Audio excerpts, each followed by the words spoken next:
voltamos com o Tela Entrevista, que hoje discute o tema preconceito racial. Estamos aqui no estúdio com a representante da Pastoral Afro de Curitiba, Cristina Oliveira, e com o diretor fundador da ACNAP, Paulo Borges. Nossa conversa sobre o racismo agora vai discutir o tema no Brasil. O segundo bloco foi um pouco curto e eu quero fazer mais uma pergunta. O Brasil é um dos países mais racistas ou que mais sofre com ele, Paulo? Eu acho que por todo o histórico, né, da nossa sociedade, formado por 3 grandes grupos, mas que evidencia sempre muito mais o grupo europeu. E por conta do histórico da escravidão negra no Brasil, é que se dá essa prática do racismo exacerbado na nação. O povo negro, a partir da abolição, não foi pensado nenhuma política pública de inclusão, não foi pensado em nenhum momento que ele tivesse acesso à escola, à moradia e tudo mais. Quer dizer, saiu de uma situação e foi remetido a uma outra situação que foram as favelas. E a partir daí, então, que se dá todo o processo de exclusão desse povo. Aí o pensamento da sociedade brasileira como um todo acha que a população negra, por conta desse histórico, é um cidadão de segunda classe, cidadão que não tem capacidade nenhuma de pensar, de produzir, e esquece todo um processo de construção desse país através do trabalho escravo, né? Mas hoje nós estamos percebendo alguma coisinha, alguma mudança no sentido do povo negro se colocar contra essa situação, através da educação, através das políticas afirmativas, que foi luta desse povo para que acontecessem essas políticas, e também das convenções internacionais.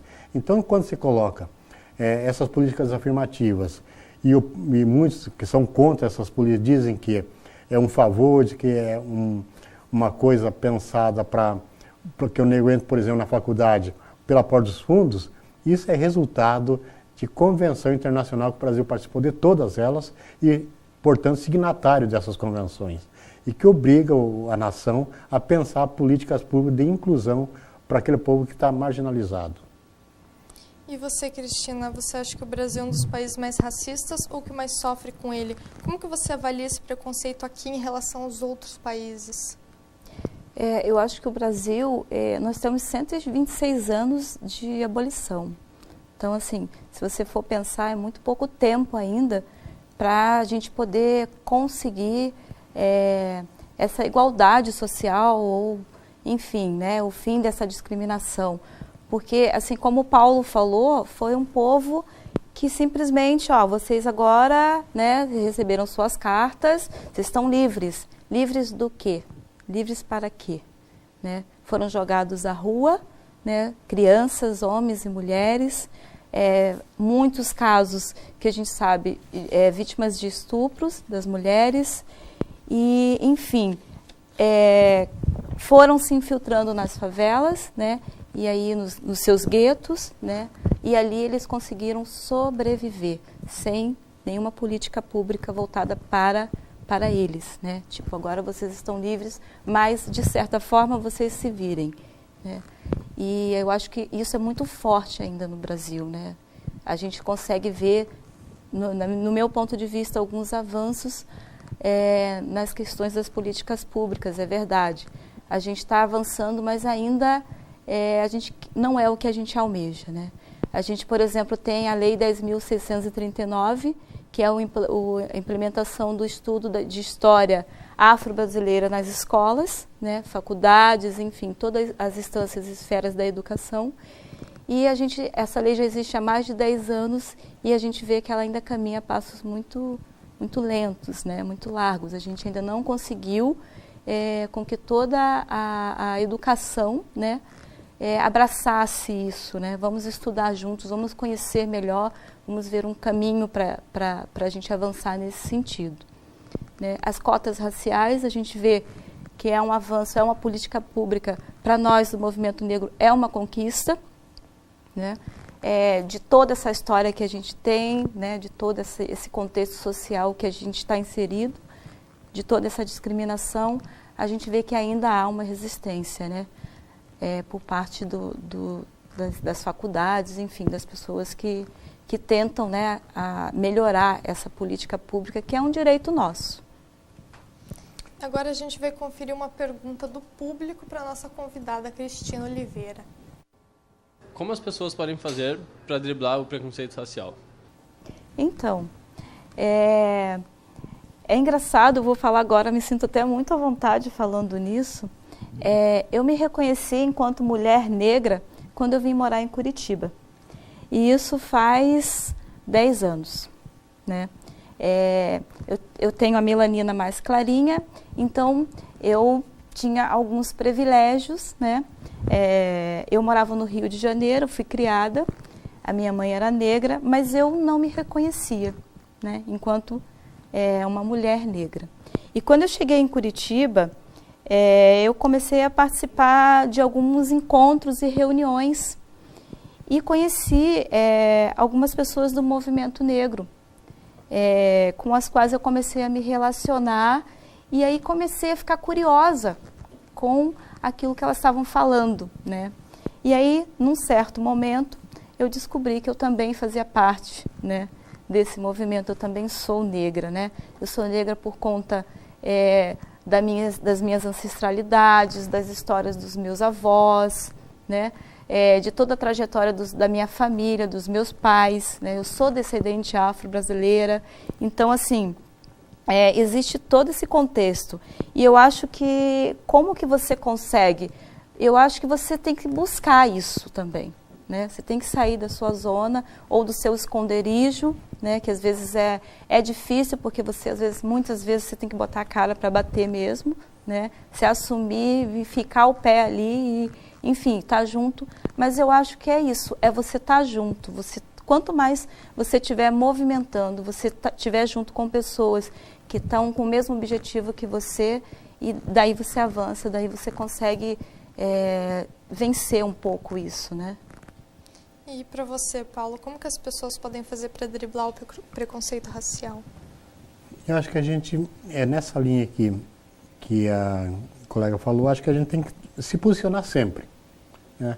Porque no Brasil a complicação a gente não sabe o momento que você vai ser discriminado, porque ele é muito velado, há uma afirmação de que não existe o racismo no Brasil. No entanto, todos os dias estão acontecendo casos. E pior, estatisticamente, o que mais morre no Brasil por conta de morte violenta é o povo negro, né? No ano de 2010, foram 49.934 negros assassinados no Brasil. Desses, né, quer dizer, 74% desses são negros, né, e jovens. Então, a cor da pele conta muito. Agora, se a pessoa, de repente, não se posiciona, não combate, não discute isso, principalmente com toda a sociedade, vai continuar existindo. Então, daí a existência do movimento negro, que ele tem todo em sua luta essa coisa de trazer o debate para a sociedade, para discutir juntos, para a gente resolver essa situação junto, né? Como a colega falou, nós temos uma lei que obriga, né, as escolas a adotarem o ensino de história e cultura africana nas escolas. Se a gente não conhece uma história, a gente não vai reconhecer os valores que tem esse povo, não vai reconhecer a trajetória desse povo. Muito antes do europeu chegar na África, já tinha muita história no continente africano, e isso é esquecido. A partir do momento que isso é trazido para as escolas, a coisa começa a mudar. O aluninho negro, com o outro aluninho branco, começa a entender melhor toda essa trajetória e a se relacionar melhor a partir dos valores que cada um, né, tem do seu grupo. E é um fato interessante também que o fato da abolição gerou dois fatos muito importantes, que foi a abolição da escravatura, a passagem do trabalho escravo para o trabalho livre, e também, em 1889, a proclamação da República. Quer dizer, mudou todo o fator da convivência na sociedade brasileira. Mas também, a partir daí, começa a chegar os europeus, né? É um projeto pensado para embranquecer o Brasil. E isso é que complica mais a situação. Então, a gente tem que trabalhar em cima disso para discutir com toda a sociedade. E, de certa forma, debater o preconceito, a discriminação de frente. Mas afirmando que ele existe e está aí no nosso dia a dia. Cristina, para encerrar o programa, você também participa do grupo do Teatro Nas Partos. E os trabalhos desse grupo têm como principal objetivo combater o preconceito, o racismo e a discriminação racial. Como é essa experiência? Então, eu participo do grupo de teatro desde 2007. Esse grupo já existe há 18 anos, né, em Curitiba. E ele começou com uma discussão em todos os tipos de discriminação. Inclusive, o nome é NUS, né, que é se despir, e Partos é um nascimento de uma nova sociedade, né? A gente colocou os dois nomes para dar essa ênfase, né, que a gente está na luta contra o preconceito e qualquer tipo de discriminação. A gente faz alguns trabalhos focados na questão étnico-racial. A gente tem, aliás, na verdade, a maioria dos trabalhos é focado na questão étnico-racial.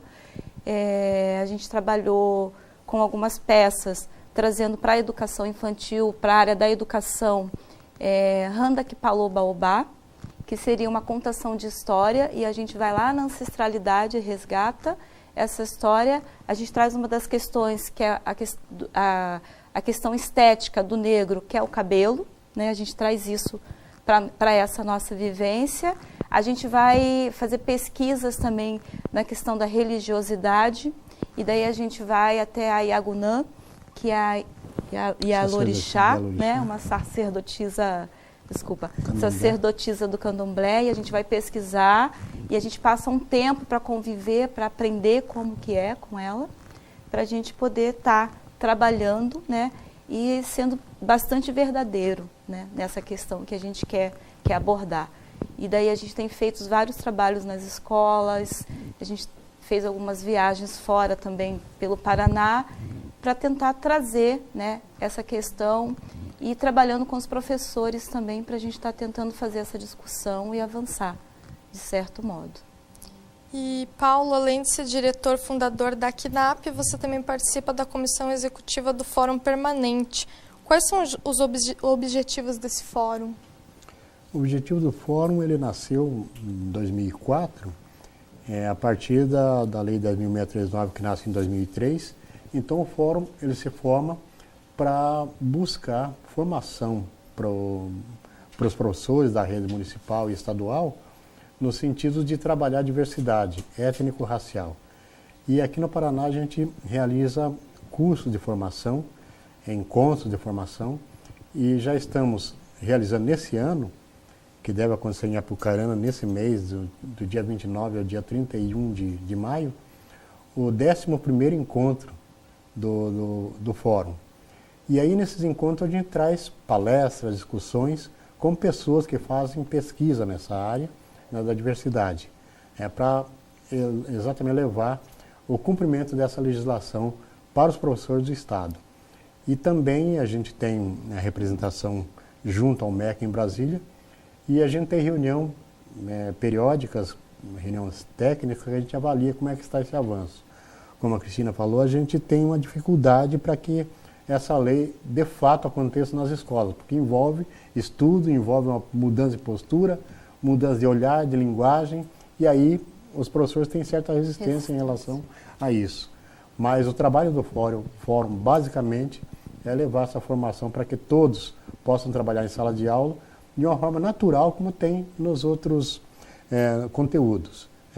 E principalmente na religião, que é um dos maiores problemas que nós enfrentamos, que é o preconceito religioso em relação às religiões de matriz africana.